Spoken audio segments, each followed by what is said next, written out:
Hello and welcome. This is the Zen community of Oregon, making the teachings of the Buddha Dharma accessible to support your practice.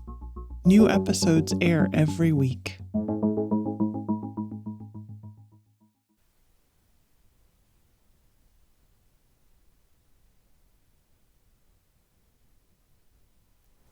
Look at all the Zoomers. So nice to see you.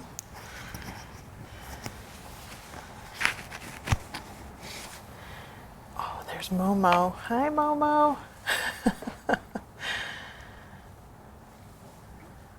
Shall we take refuge together, if you like? I take refuge in the Buddha. I take refuge in the Dharma. I take refuge in the Sangha.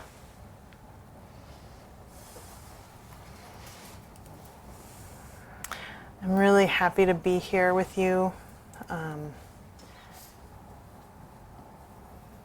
I'm really grateful that we made an appearance with Genzo and his wife Deborah at the UCC summer picnic on Saturday.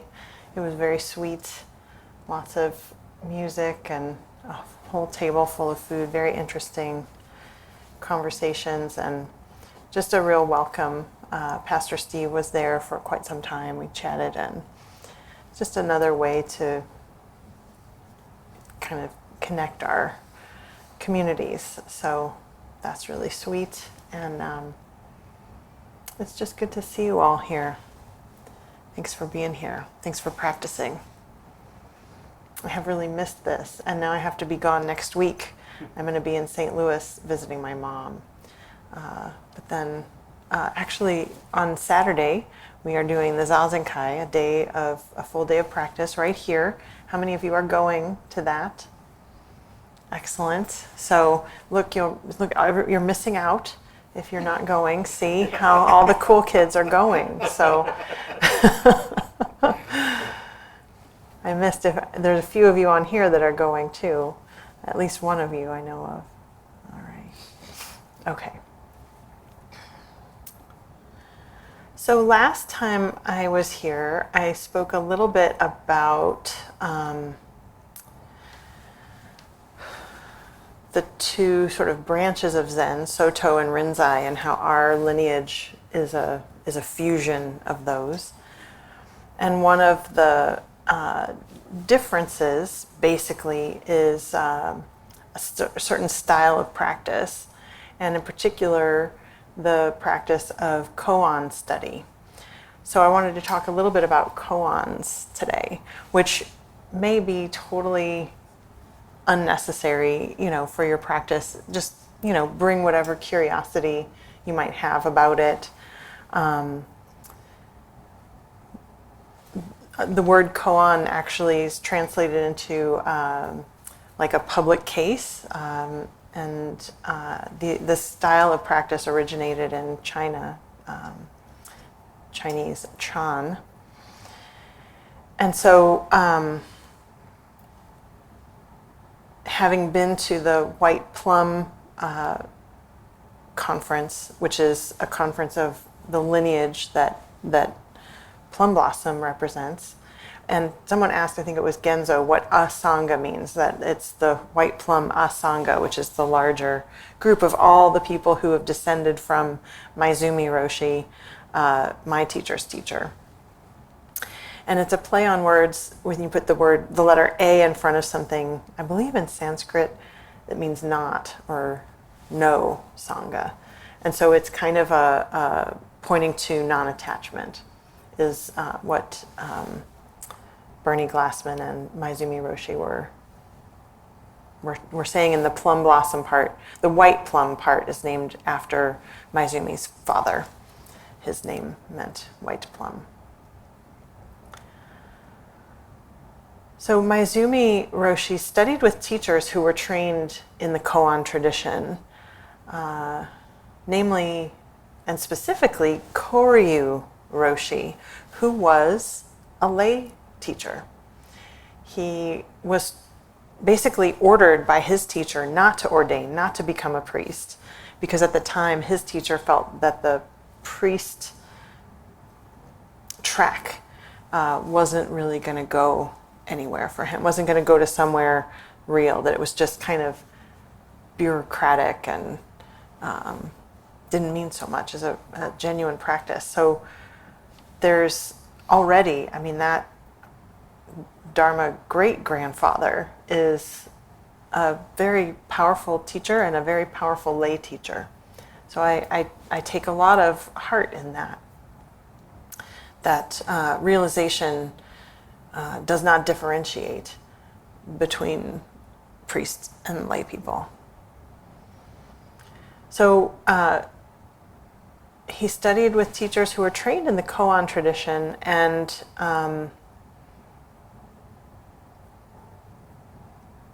I want to share this quote from him from Appreciate Your Life, the book Appreciate Your Life, which is a lot of Maezumi's teachings. And in it, he talks about Koryu Roshi. So he says, what creates the hindrances that prevent each of us from seeing himself or herself as the one who is constantly dancing, singing, and talking with Shakyamuni Buddha? What creates the hindrances that prevent each of us from seeing himself or herself as the one who is constantly dancing, singing, and talking with Shakyamuni Buddha? All of us must see this for ourselves. No one can do it for us. How do you confirm yourself as Shakyamuni and I are practicing together, living together? In order to experience this, you need to do something with your busy mind. By counting your breath, you can trim off busy thoughts, rising like bubbles, one after the other. Are you practicing with bubbles instead of with Shakyamuni Buddha? By counting your breaths in cycles of 10, all these numerous thoughts are reduced to 10. By following the breath, you reduce it to 2, inhalation and exhalation. But it is not simply a matter of 2, 10, or 100. Don't forget, breathing is life. By breathing genuinely in this way, you begin to live in this way. In what way?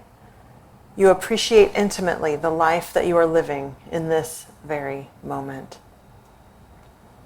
When I was in college, I lived in a dormitory where I studied with Koryu Roshi. Koryu Roshi often said, when you breathe in the whole universe.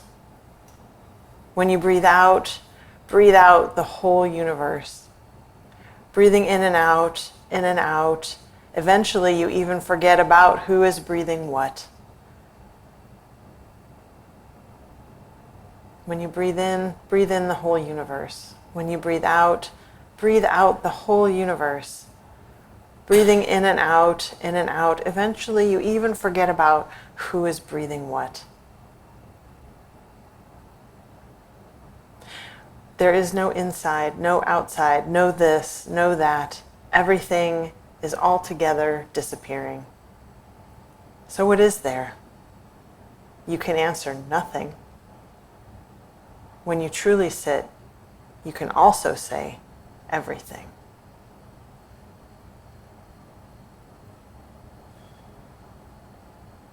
What does this mean?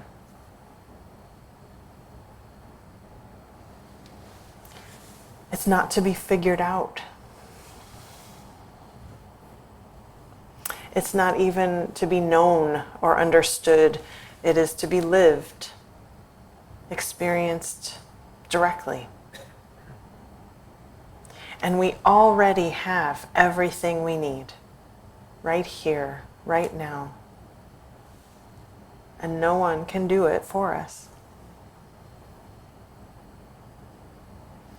So what are koans, and what is koan practice?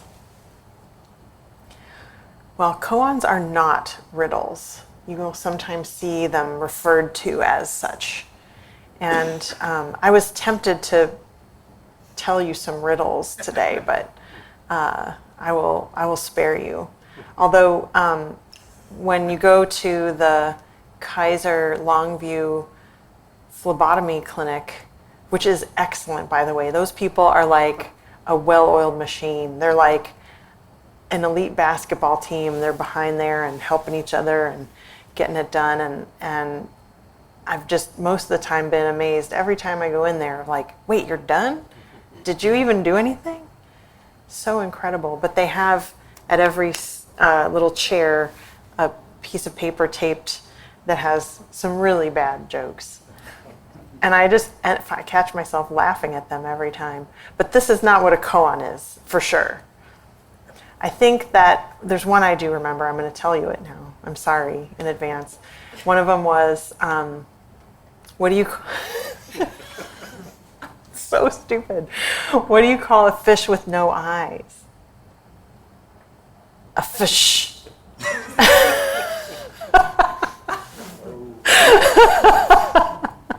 So bad. Okay, so sorry. That is not a koan. That is a riddle. It's cute. It's, you know. Could you do it again? They're also not pithy sayings that contain some pithy aspect of the teaching. They are often family stories in our family lineage. They're stories, usually conversations between a teacher and a student or two teachers, challenging each other to see more clearly or deeply questioning some aspect of life. These conversations carry with them a sincere hope that the practice can really meet these unsolvable mysteries that we will and do probably have, each person, each one of us, inevitably encountered, if we're lucky. So koans are serious in this way, but they also are playful. The practice of koan can also be playful and expressive. Taken up and practiced with earnestness, with heart, consistency, energy, they are a powerful technology, and they shine a light on all of our assumptions, on all of our fixed beliefs, on all of who we think we are, and displays them for us. We get to really view what we've been carrying around. They're revealing in that way. And it may be kind of like looking under the rug, like, oh man, I'm gonna tend to that.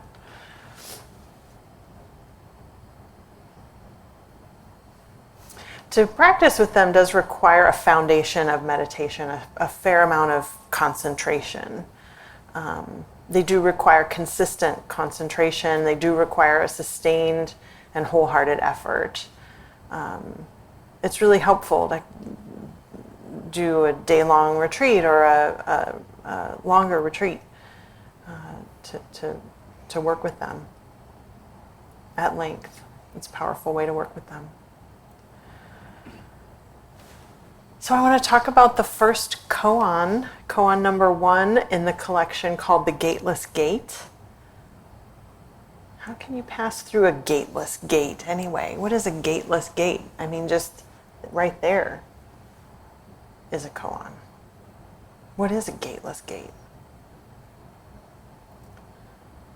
So the first koan in this collection is called Mu, M-U, not M-O-O.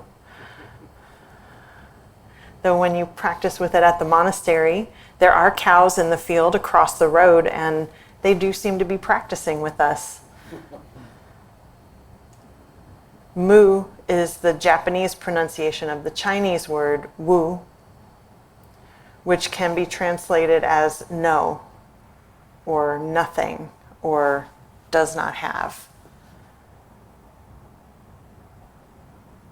Mu.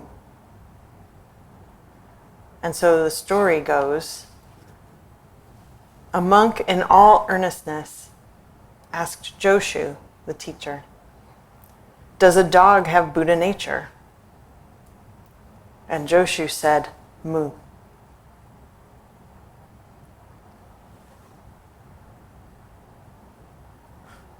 There's a dog in this, in our realm, in our midst on Zoom.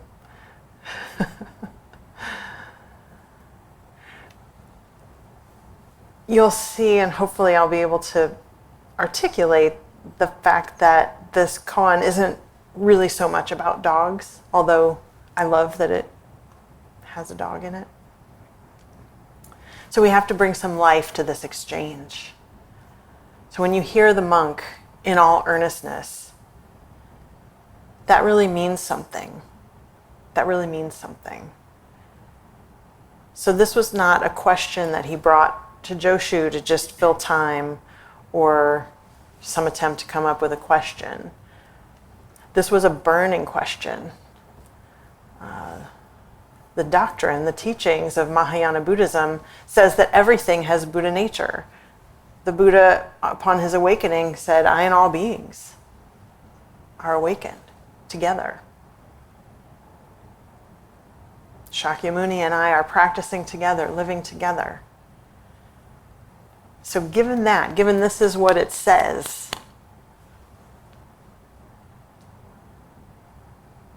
perhaps this question arose from some experience he may have had. I've heard it said that in Tang Dynasty China, dogs were not widely treated as preciously as they are now, and the dogs he may have encountered might have been mange infested or seen as dirty or pathetic, disgusting. Perhaps this monk saw a dog like that, and maybe it was a heart of compassion, maybe it was disgust. What about this poor, disgusting creature? Does even this have Buddha nature?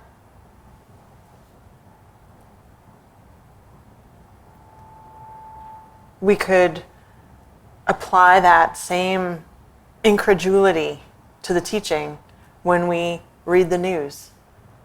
Even these cruel beings inflicting pain, inflicting harm on other people, on children, did they have Buddha nature too? Really? Really? Does this teaching really hold up in the face of what we might be witnessing? Or maybe the monk was frustrated with himself, with his own practice, so unable to see that the teachings are describing this, we're all enlightened, everything has Buddha nature. Even me? Why can't I see it? Why can't I understand this? Maybe he felt as worthless as a dog.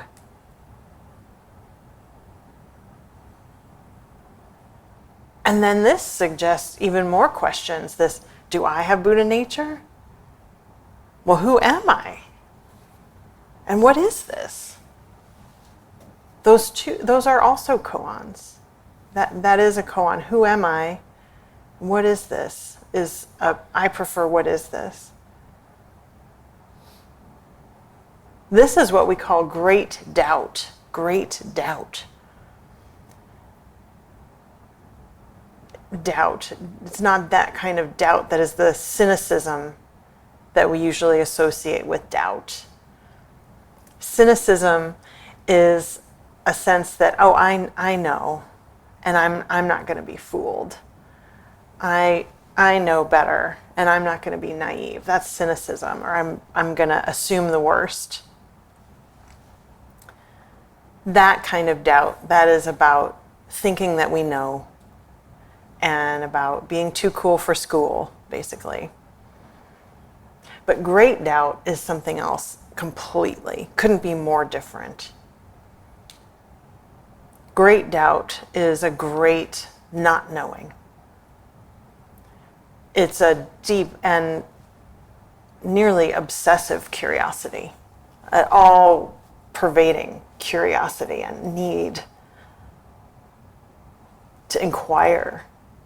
It's great inquiry, great questioning, a deep need to touch the mystery directly.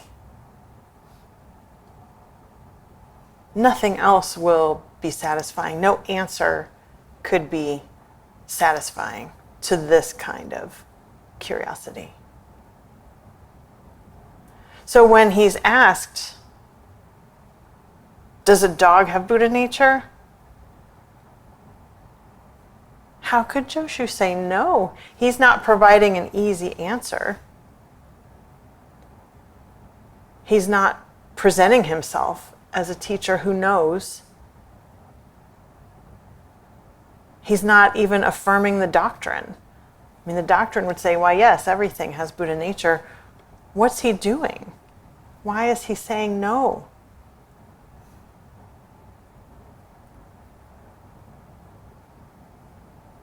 In this mu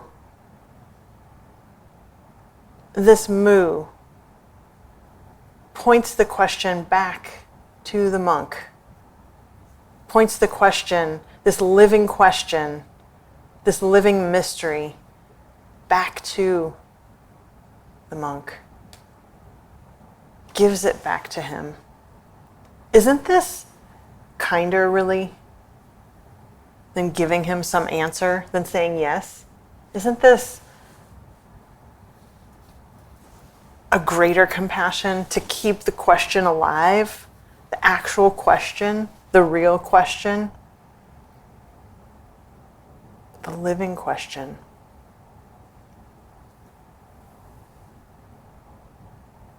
Joshu is pointing to the formless, what we might call emptiness, beginninglessness, endlessness, and that which permeates everything.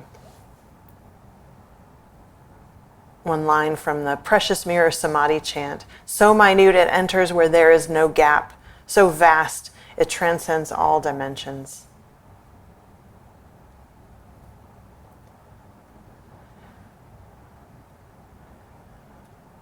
To even say it is to limit it with our wish to contain it in a concept we can understand.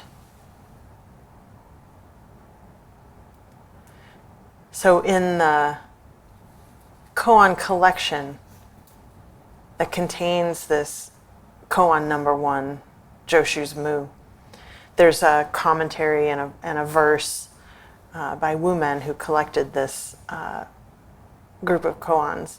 And Wumen's verse reads, a dog, Buddha nature, the absolute truth is laid bare. With a single mu, you annihilate being and non-being.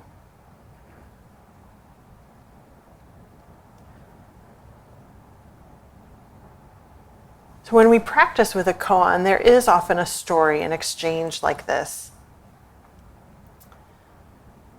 And it's nice to know about and kind of learn about the context of these stories. Those are really, it's enriching, because there's a lot of footnotes in all these conversations and commentaries. There's a lot of richness in our family history. But then, to practice with it, we might break it down into just one word or one syllable. That's called a huato. The word, or the word seed, is repeated. The object of meditation is carried around every moment that we can, every moment of our awareness. The word or word seed is repeated, the object of meditation. Breathed, seen, heard, every object, every step, every action, every breath.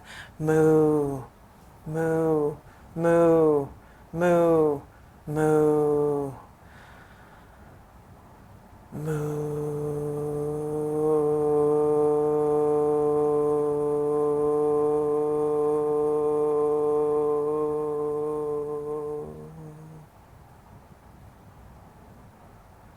Everything. Everything is mu. Being mu, nothing but mu. Mu.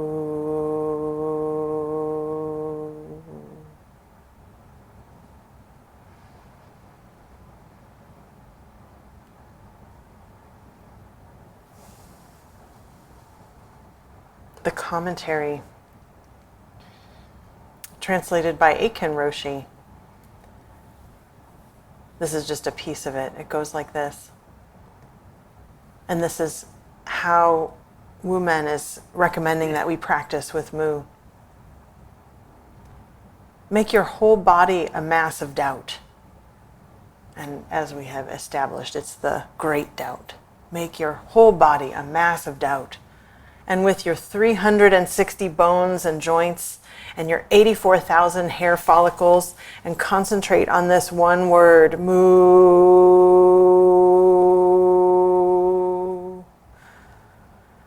Don't consider it to be nothingness. Don't think in terms of has or has not. Mu is not nothingness or somethingness. Fixed notions of nothing bar you from true intimacy. Has and has not, like self and other, arise with the concept of human skin as some kind of armor. Actually, your skin is as porous as the universe. It is like swallowing a red-hot iron ball. You try to vomit it out, but can't. Sitting there, big with Mu, letting Mu breathe Mu, you are completely caught up in your zazen. This is the red-hot iron ball you can neither swallow nor spit out.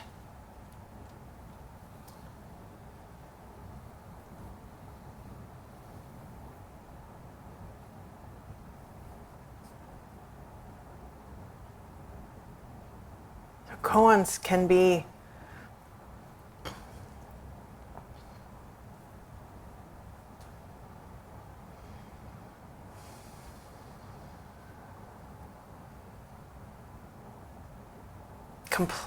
complete practice. Not even practice, just complete. Are koans required in Zen practice? Mu. They are not required. There are teachers, there are entire lineages that don't utilize these tools, and that is also true Dharma. Some people really take to koan practice, and some people don't. That's okay. While there is a very specific way of working with koans, there is also a way that it can be said that life is a koan. Inevitably, life will provide you with something that cannot be grasped, something that cannot be solved with any of your usual tools. And so what will you do?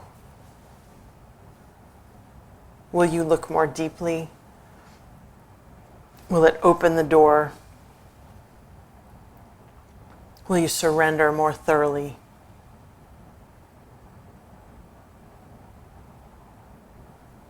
Dharma gates are boundless. I vow to enter them.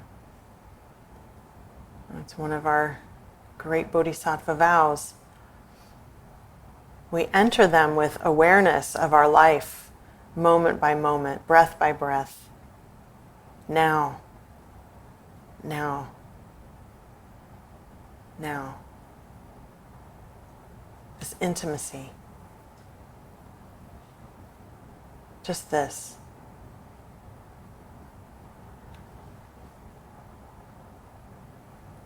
Shall we all try it together? We call this Mu chanting. You might feel a little self-conscious, but we could do it together. And it is way more satisfying when you just allow it to happen and not drive with the gas and the brake on at the same time. Let's try it once. And what you do is just allow the syllable to be carried on your every out breath.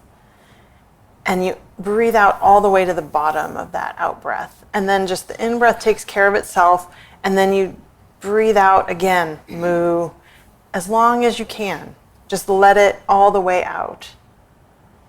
And we don't have to all be in the same breath. In fact, that's what makes it interesting, is that we're all in different pace with our breath. You can just let your breath guide your practice. All of you on Zoom too, you're invited to Mu chanting. And I'll just clap when we can stop, okay?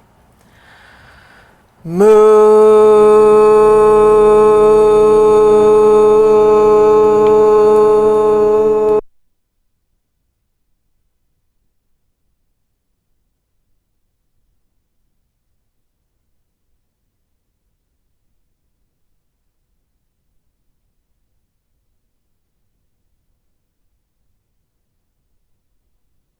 Moo chanting. What do you notice now? Just kind of check in with what is happening.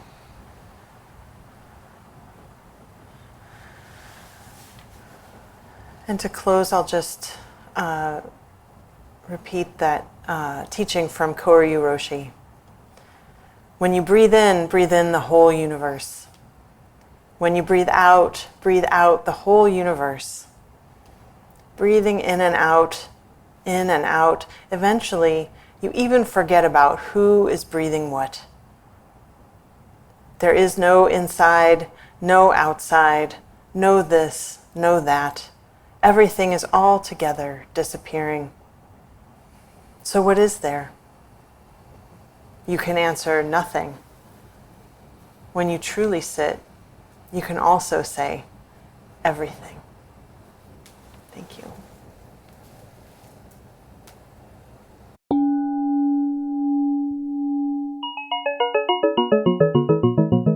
Thank you for listening to the Zen Community of Oregon podcast, and thank you for your practice.